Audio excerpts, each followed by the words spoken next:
Today's guest is Henry McPhie, co-founder and CEO of Streamex, a NASDAQ-listed company that's tokenizing the $120 trillion commodities market and offering native yields starting with gold. They just launched GLDY on Base, a one-to-one gold-backed token that pays you 3.5% APY to hold gold instead of charging you to store it. Before this, Henry launched a popular NFT collection on Solana, ran a Web3 incubator, and worked in the mining industry. Today, we're going to talk about what it actually takes to bring a regulated gold-backed product to market on-chain. How can we use tokenization and blockchain technology to innovate within an industry that traditionally does not really see a lot of innovation, which is mining and commodities and these sort of like older industries. Gold has been around for 5,000, 6,000 years, right? It's been a store of value for that whole time. One GLDY is directly backed by 1 ounce of physical gold bullion and also gives an up to 4% yield. And so we're opening it around a 3.5% APY.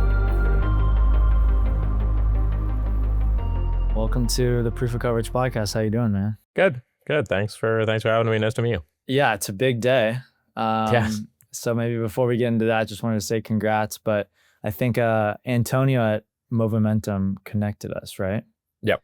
Cool. And where are you based these days? I'm in Montreal. Nice. Okay. Yeah, Awesome. how are you? I'm in Miami. Been here Nice. for a couple of years. Yeah, a little bit warmer down there. Yeah, it's been nice this time of year, especially. Yeah. That's for sure. But cool. I think we got 30 minutes on the calendar. Got a bunch of interesting questions to ask you, and I like that we're recording this on the day of the launch. Yeah, yesterday. So yesterday was the launch. Oh, really? Today is day after launch. Yeah.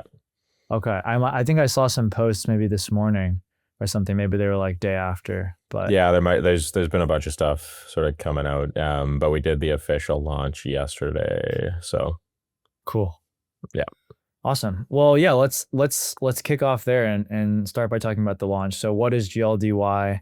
What's the product? What's the ticker stand for? And yeah, we'd just love if you could take us through why it's a big deal for the company. So GLDY itself is sort of our inaugural asset for Streamex. And so what it is it gives investors one direct gold price exposure. And so one GLDY is directly backed by 1 ounce of physical gold bullion and also gives an up to 4% yield. And so we're opening it around a 3.5% APY. And that yield is paid in additional ounces of gold monthly. And so it is a fully institutional product. It is launched now as of yesterday. So you can log into app.streamex.com and purchase it. The yield is generated through a process called gold leasing with a group called Monetary Metals, who are by far the largest gold leasing provider in the world. And so it allows you to really get spot price gold exposure with that yield on top of it. Cool. So for like a retail investor like myself, I buy GLDY. It's backed 1-to-1 by physical gold that's custodied, I think, somewhere. And then how am I earning that 3.5% APY? Yeah. So for you as an investor, what you would see is essentially dividends come in monthly in additional GLDY. And so essentially you're getting additional gold every month. The way that we do it on the back end is through Monetary Metals, which is the leasing provider. We essentially allocate the gold to leases. And so these leases are with industrial manufacturers like jewelers, refiners, people who are using gold essentially as working capital. And these are very large sort of companies like, a jeweler with, 3,000-4,000 stores, for example. And so what they do is they borrow or rent the gold from us on the lease. They have the right to alteration of form, and so it stays in our title throughout the whole process, but then they can sort of mush around, turn it into jewelry, and then sell that jewelry and then replenish the gold, and they pay us to be able to do that. And so the important part is that we keep title to the gold the whole time. And so your GLDY is always backed by 1 ounce of gold.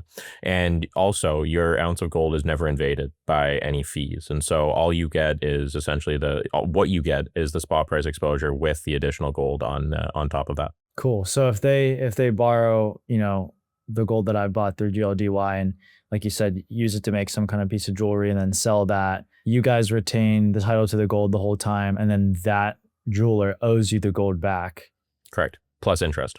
Right, of course. And if they don't give you the physical gold back because they used it to make a piece of jewelry and they sold it and then they, default or something, like how do you get the physical gold back, I guess, for me? Yeah. as Yeah. the So there's a couple really important pieces in there. One, essentially the jewelers that we work with, the refiners that we work with, they are all very large institutions. They are credit worthy. We do credit checks and underwriting on all of them. And so, as of right now, Monetary Metals hasn't had an issue where they've gone into that situation. We also would not put gold into a situation where that might be something that happens. But with that, there's a couple pieces in place that we have. And so one is we have the ability to actually go and get the gold at any time. And so if there's ever a thought of that, we can go and pick up the physical. The second is we have two insurance wrappers. And so one is at the jeweler level and one is on the lease level. And so these are with very large insurance companies like Allianz and Lloyd's of London. And so, big ones, they underwrite it all. And so if there ever was a point where we needed to do that, we would be able to recoup everything from the gold that is on lease. The gold is also RFID tagged throughout the whole process. And so we know where the gold is at any given time. And so it is a very sort of institutionalized process there. And we've, it's been on operations for a long time. Yeah, sounds like you guys have thought of everything. It's good to hear there's multiple layers of protection. And I would assume like at the end of the day too, you have like a legally enforceable claim, right? Yes. So you could always like take that jewelry record or something if you needed to. But okay, that's awesome. GLDY launched on Base initially and then will be launched on Solana later. Is that right? Do you have a date for that or an idea? Yeah. So we launched on Base to start. Launch was yesterday. We're launching on Solana. Our goal is most likely within the next month and a half to have the Solana smart contract spun up. And we've already integrated Chainlink CCIP, and so cross-chain interoperability will actually be a very simple process. Super cool. Anything you can share on the initial, I don't know, demand for GLDY? I think I saw a post or two that was like 100+ million of kind of indications of interest in the product, but how's the launch been so far? Yeah, so it's been positive. And so what we're seeing now is launch was really a big day for us because that essentially means that, we have everything set up. We can start taking these binding orders and converting these indications of interest into binding orders into GLDY. And so, as of yesterday, we can start doing that. And so now our goal is, by the end of March, we want to be able to convert as many of those as possible and really start bringing people in. And so, with that, our goal really is to bring in as much as possible and continue to scale throughout the year. And yesterday was really the day when we could actually start doing that. And so I think over the next month or two, you're going to start seeing some things sort of pick up. Awesome. And are you a fan of digital gold, like Bitcoin as well? Like, how do you see the two in relation to each other? No, yeah, it's funny. There's always the debate between gold and digital gold and everything. And I own a lot of Bitcoin, and so I've been in the space for a number of years now. And so I think I don't know if the comparison to digital gold I think almost hurts Bitcoin in a sense. I think it's a little bit different than gold per se, but I do think that there is definitely a place for it, and I'm going to continue to hold. And I think it's just as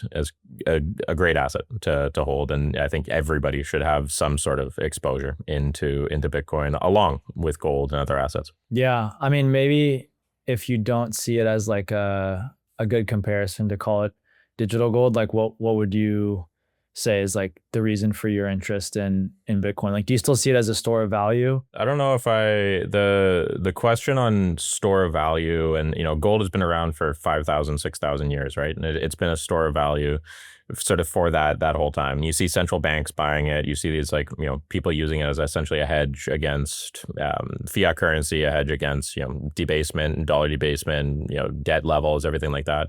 I don't think Bitcoin has necessarily gotten to that point yet. I think it's still obviously very young. I think there is a world in time where it can become that, but I think right now it still is, it's an asset that does have inherent value, and it will continue to have inherent value.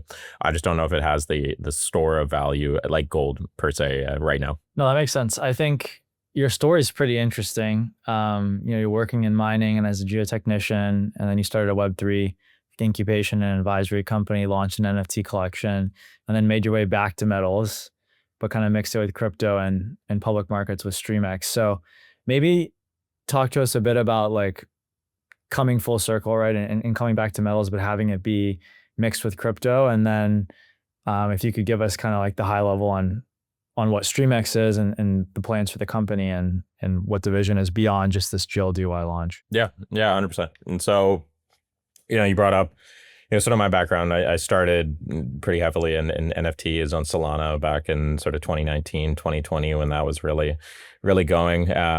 Launched a project. I think if you were around during that time, you know how crazy it was. It was very fun. It's very fun. And Miss it. the project I launched, it was called Fat Cats Capital on Solana. Ended up, we sold out everything, launched on Magic Eden. That was, it was a good process. And I think we ran that for a couple of years and then stepped away, actually refunded everyone from that project when we did step away, which was something that not a lot of projects I think did at that time. I also have a mining engineering degree, and so the sort of the integration between my experience in crypto with NFTs and everything like that, and mining was sort of a natural fit when we started Streamex, and so founded Streamex now with my co-founder Morgan just around 3.5 years ago, really with the idea on, hey, how can we use tokenization and blockchain technology to innovate within an industry that traditionally does not really see a lot of innovation, which is mining and commodities and these sort of like older industries. And that's really how Streamex was born. And so we've been working now for a number of years. We went public 9 months ago now, last year and around May. And so with that, it's been a wild ride. We've managed to raise a pretty significant amount of capital right now. We're in a really good spot as a company with product launch, a strong balance sheet, and really sort of continuing to grow. And so I think right now we're at a very exciting time. And all the sort of work that's been put in since the beginning is really starting to come to fruition. We're excited to sort of show people what we've built and really start growing with both GLDY and the other products that we launched with Silver coming, later this year and everything as well. Nice. Yeah. First product launch is always a big deal. Why did you guys choose to go the public route versus like raising venture capital versus just staying as a private company? Like, what about being in the public markets attracted you? Yeah, I think there's a couple things. One, we had a really strong group of backers, just high net worth individuals, advisors like Frank Justra, Sean Rusin, some others as well that, helped us get funded to a point where we did have an opportunity to go public.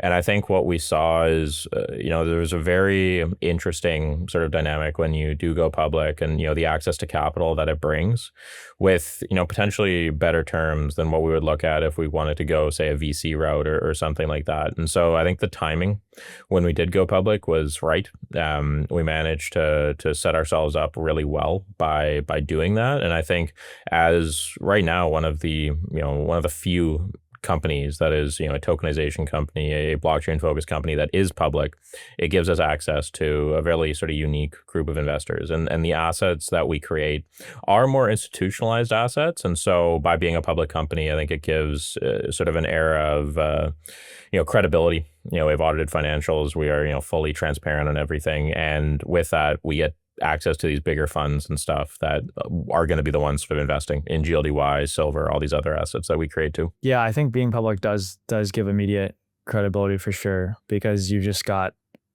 a higher bar to meet in terms of disclosures and financials and all that stuff. So like I had never heard of Streamex before. I think Antonio reached out, but as soon as I saw, NASDAQ ticker, it's like publicly traded, I was like, cool, need to look into this. So that makes a lot of sense. Maybe if you could talk a bit about the team now. So you guys have got a pretty strong team with expertise across like public markets, crypto, also on the legal side.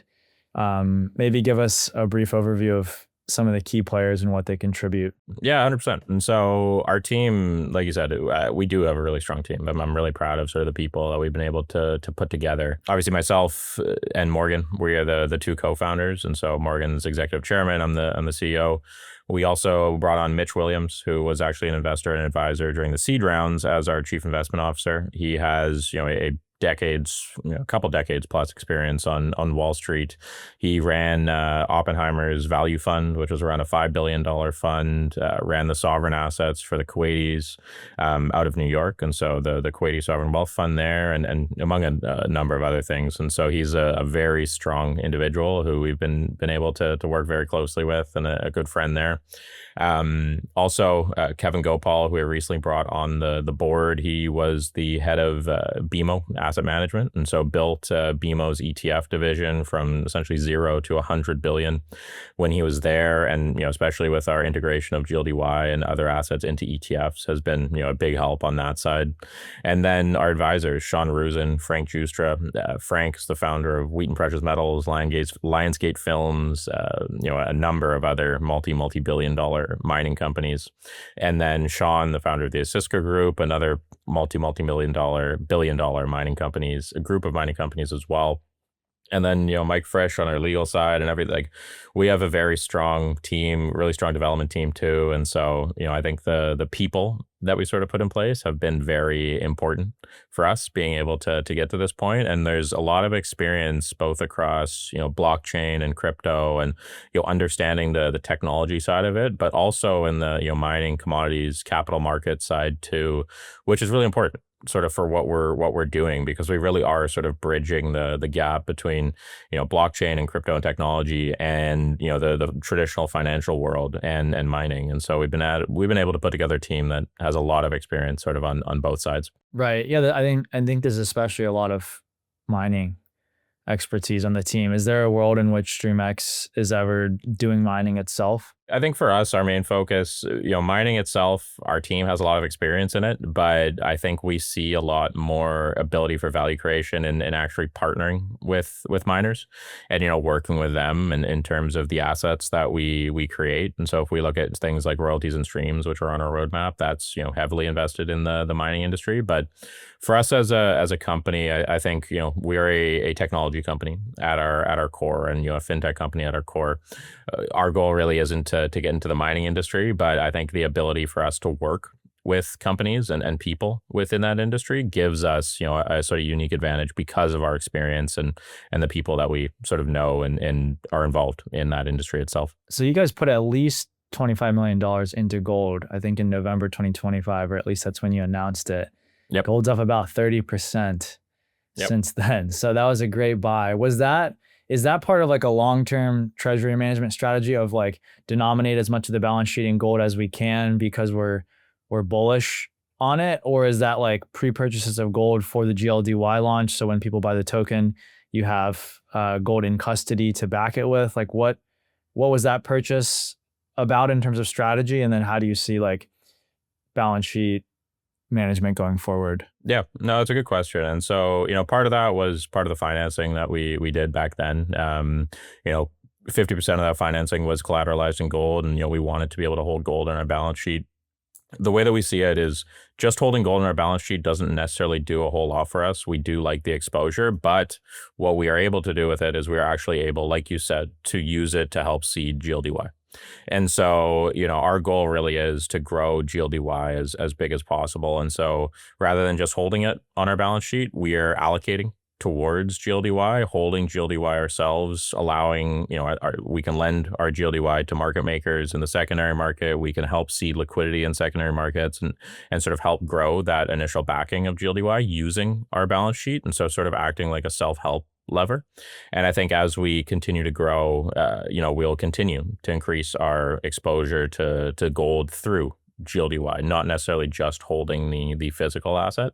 And so, yeah, that's sort of the way that we think about it. Obviously, we're bullish on gold. I think gold is going to, continue on its path that it's been in. 2025 was a really transformative year where it was up almost 100%. And I don't think we're going to see it sort of slowing down anytime soon. Right. And in terms of, revenue sources for Streamex itself, right? I mean, you guys just launched your first product, so I'd assume the only revenue would potentially be coming from GLDY, but are you taking a spread on the yield there? Like what are the revenue sources for Streamex itself in relation to like GLDY, but also just generally? Yeah, no, it's a good question. And so GLDY, like you said, it's the sort of the primary revenue driver and will be the primary revenue driver this year. And then also as we launch the silver product, that'll obviously contribute to the bottom line as well.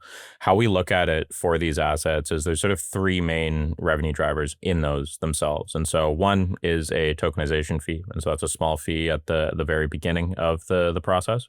Second is on the yield itself. And so we take 1% of the yield And so the sort of indicative yield rates right now are around 6%. And so when we pass off the 3.5 to holders, which it's opening up at right now, we are taking 1% of that ourselves as sort of a management fee for the fund. And then Monetary Metals obviously takes a portion as well for their revenue and insurance and all the sort of incremental costs that go with the leasing and the groundwork that's done there. And then we also have the ability, because this is a security asset and is trading on alternative exchanges, we're taking essentially a transfer fee. And so when the asset trades, 5 basis points per side of the trade is zapped essentially directly at the smart contract level to Streamex. And so our goal is really to grow secondary trading volume and grow the secondary trading infrastructure for the asset. And from there, we're able to take those as well. Gotcha. And the 1% fee that you take on the yield, is that 1% of 3.5%, or is that like you're getting paid 4.5% for loaning out the gold and then you're paying out 3.5% to the retail investor? Yeah. So how it sort of works is the indicative lease rate is around 6% as like sort of a soft number. Monetary Metals will take 1.5 for their insurance costs, for paying origination, all that sort of stuff. We get rebated 50 basis points from Monetary Metals, and so they pay us 50 basis points, and then we also take 50 basis points at the fund level, and so that sort of like ends up at the 3.5% mark. Cool. So the primary like napkin math for you guys on revenue, assuming that the kind of 1% of the yield is the main revenue driver versus like secondary sales or something, which I would think it would be like basically 1% times the, I don't know, like AUM or total amount of gold or GLDY that's out there is your like yearly fee revenue. Yeah, it's a good way to think about it. I think the transfer fees and the trading fees themselves actually can become quite large as well. And so we have a couple analyst reports out on us. And so those can be seen. I think for us, the way that we see it, we're not necessarily giving guidance or anything on revenue right now. Eventually we will. But yeah, for right now, I think back of the napkin math is, if you look at the 1% fee as a very fixed fee on AUM, and then the trading fee is sort of the variable fee rate. You look at the gold tokens out there right now, they trade around 100 times a year. And so PAX and Tether, they're trading like $2 billion a day, $1 to $2 billion a day in volume. Obviously, as we open up, and especially because it's a security asset, it'll not trade as much to start. But I think as the secondary market develops, what we've seen is a lot of more institutional interest in this asset, especially in the trading of this asset. And so as we integrate within ETFs, as we bring on asset managers, hedge funds, commodity traders into the sort of the mix, there is a very real possibility to increase trading significantly as we continue to grow. Gotcha. And then bringing it back to GLDY, I think like, what are the current options for someone that is bullish gold long term? Maybe both in like a traditional sense of like, buy a bunch of gold from your local gold supplier and put it in a safe or something. But also like, I don't know a ton about kind of the real world asset gold on chain market. Like, are there other companies doing similar things? Like, how are you guys differentiated in terms of like on chain gold or one-to-one backed gold? Just curious how you guys compare to like both traditional and maybe any existing kind of crypto takes. No, it's a really good question. And so I think the biggest thing is gold traditionally costs you money to hold, whether you're buying the physical and paying storage fees or the premiums that you pay when you buy physical, which can be, 3 or 4% even. ETFs where you can get gold price exposure, but then you're paying 30 or 40 basis point management fees every year, and your ounce of gold is actually getting invaded by that. And so with GLDY, it really is one of the first security assets that can pay you to hold gold while still being one-to-one backed. And so you do get that spot price exposure with the yield on top of it, which makes it a very differentiated product. And then I think in the tokenized landscape, what you see is obviously PAX Gold and Tether Gold are the two largest. I think last I checked, they're almost $3 billion each in size. And so what that has proved out is tokenized gold, I think, is probably the best way to hold gold right now. They both trade at a slight premium actually to gold price. And I think that's mostly because of the ease of transactability and the ease of investment into these tokenized assets. And their volumes are immense. And it really is one of the easiest ways to trade gold that exists out there right now. And so, as we sort of look at it from a space of the traditional markets, being it physical or ETFs, and then also in the tokenized markets, we have a very differentiated product because it is a security. It can be held by ETFs. It has the ability to give you gold price exposure with the yield on top of it.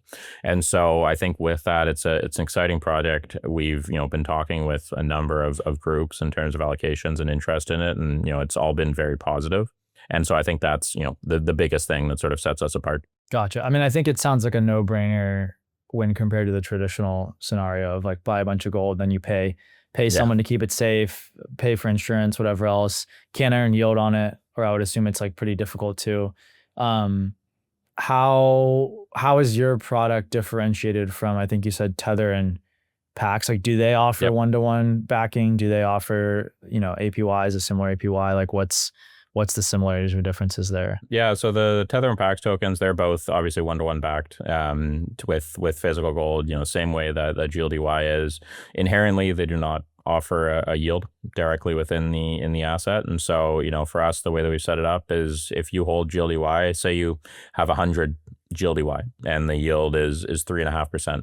At the end of the year, you'll have 103.5 GLDY. And so that's, I think something that's, attractive for people because you can just hold gold in your wallet and get paid essentially to hold it and continue to grow your stack. And as that compounds, especially with, gold price going up and the yield on top of it, as it compounds, the yield compounds, it becomes quite an interesting product to hold because it can really give you the best exposure and get you paid to be able to own it. Right. Yeah. I mean, I know some folks that own gold in this. This definitely seems like it'd be of interest to them. For Tether and Pax, I guess like purchasers, do they have to go out and basically try to find yield opportunities for themselves, like through third parties or, so that's nice that you guys have done that work for GLDY holders then. Yeah, and I think, there's obviously in crypto, there's ways to, stake assets, earn yield and lending protocols, everything like that. But I think that comes with a, certain counterparty risk. As we look at GLDY, all you need to focus on is holding the asset and then getting paid to hold it. That's not saying that, into the future, GLDY or a wrapped version of GLDY will be able to get you additional yield on top of that with, say, different integrations with staking protocols, with Morpho or other sort of LPs and stuff like that. But I think right now, inherently, the asset itself is an asset that is yield bearing, and all that other stuff that we might add as we sort of move into the future and really start adding that DeFi compatibility, that's additional yield that you can get it on top of the 3.5% that you're already getting. Right. Yeah, I can definitely see a world where that becomes a possibility. And I'd rather have as my counterparty you guys, though. It's a publicly traded company versus like some DeFi protocol that's been spun up recently. I mean, if that's additional, right? Like you said, like a wrapped GLDY, that's cool. That's, my decision to take that risk, but it's nice you guys provide yield natively. So that's cool. Do you plan to target more retail or institutions in terms of GLDY? And maybe it's both, but I'm curious kind of like what the go-to-market or targeting looks like for that. Yeah, so initially it's more institutional accredited investors. I would think of it the same way as like an OUSG from Ondo or Biddle from BlackRock.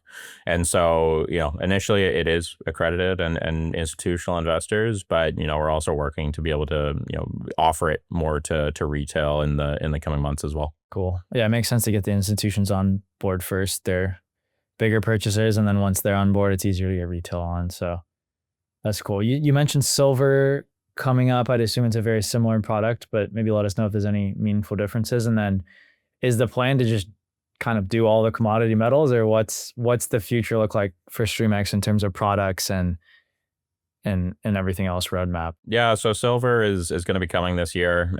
Looking at sort of end of Q2 for the silver launch. It'll be very similar to GLDY, but with silver instead. And so we're still going to work with monetary metals. A lot of the same sort of infrastructure that we put in place for GLDY can be sort of copy and pasted over into silver. And so that's something that's going to be coming quite soon, where very excited for that. And then as we sort of look beyond that, our goal really is to, create these sort of yield bearing commodities in any commodity that has a working capital requirement. And so on our roadmap right now is copper, oil and gas, and then also royalties and streams. And so those will become something that's most likely coming sort of end of this year and 27, 28. There's a little bit more legwork that needs to be done to be able to spin those up. But when you think of Streamex, you should think of a company that is creating value-added tokenized commodities and yield-bearing tokenized commodities. And so there's a very vast world out there. There's a very large TAM, and yeah, we're excited to be able to attract it. Super cool. Yeah, I didn't even think of commodities beyond metals. Thinking about oil and gas and all these other things. So tokenize all the commodities. That sounds like a good plan. Well, Henry, thanks for coming on. Anything you think we missed or anywhere you want to point our listeners to on the internet to get involved or learn more? Yeah, I think, biggest thing is go to app.streamex.com or streamex.com and enter the app and take a look at GLDY. You can go through, onboard, buy it as of yesterday. And so we're excited to be able to show people, what we can do, what we created, and start growing the holder base and user base. And if you have any questions, feel free to reach out to me on Twitter, just Henry McPhie _. And so more than happy to answer that as well. Awesome. Well, thanks for coming on, man. Awesome. Thanks, Connor.